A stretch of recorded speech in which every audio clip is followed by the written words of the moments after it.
So hi guys, isa ka rin ba sa nahihirapan sa pa-landscape mode na bagong update ni TikTok? At kung isa ka doon, dahil isa rin ako doon, kaya magkaparehas tayo, kaya panoorin mo tong video na to.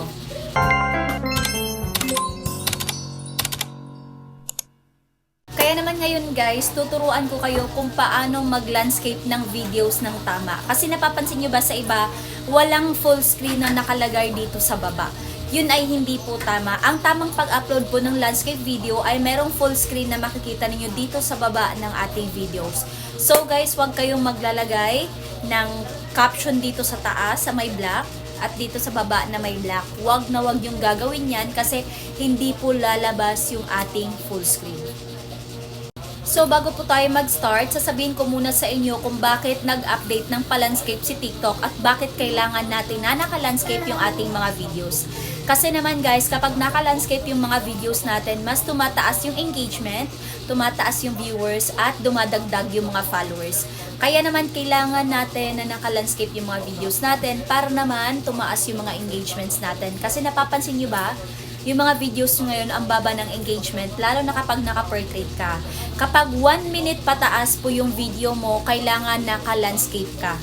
Ganon ang dapat mong gawin para mas tumaas yung engagement. At isa pa, kaya naman gusto ni TikTok na naka-landscape yung mga videos natin kasi gusto ni TikTok na mapanood din tayo sa TV. O diba, ang bongga.